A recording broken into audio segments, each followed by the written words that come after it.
తారీఖున ఒక అద్భుతమైనటువంటి ఘట్టాన్ని యావత్ భారతదేశం కూడా వీక్షించబోతుంది.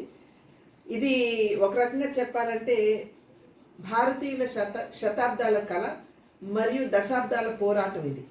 దాని ఫలితంగా 22వ తారీఖున అయోధ్యలో బాలరాముని యొక్క విగ్రహ ప్రతిష్టను నిర్వహించబోతున్నారు. ఆ సందర్భంలో ఇవాళ రాష్ట్రంలో చూసుకున్నట్లయితే దురదృష్టకరమైనటువంటి విషయం ఏమిటంటే 21వ తారీఖు వరకు కూడా రాష్ట్ర ప్రభుత్వం ఇవాళ సెలవుల్ని ప్రకటించడం జరిగింది.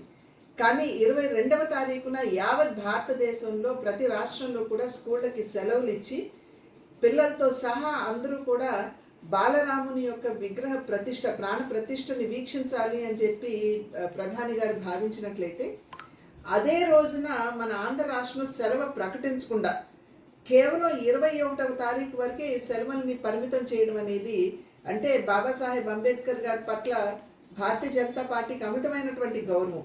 ఒక రకంగా వారికి భారతరత్న ఇచ్చిన వారి జీవితంతో ముడిపడినటువంటి 5 ప్రాంతాలని కలిపి పంచతీర్థలుగా ప్రకటించిన ఆ ఘనత భారతీయ జనతా పార్టీకి దక్కుతుంది. ఎందుకంటే బాబాసాహెబ్ అంబేద్కర్ పట్ల మాకున్నటువంటి గౌరవం అది.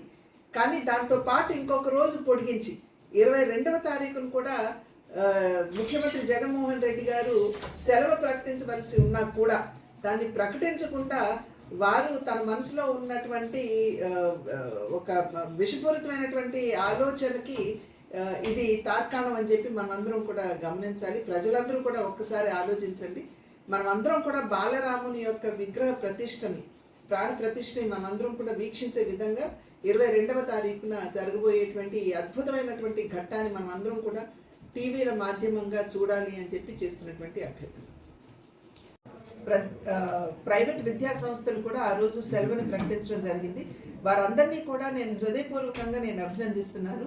అదేవిధంగా రాష్ట్ర ప్రభుత్వం కూడా 22వ తారీఖున సెలవుగా ప్రకటించాలని భారతీయ జనతా పార్టీ డిమాండ్ చేస్తుంది.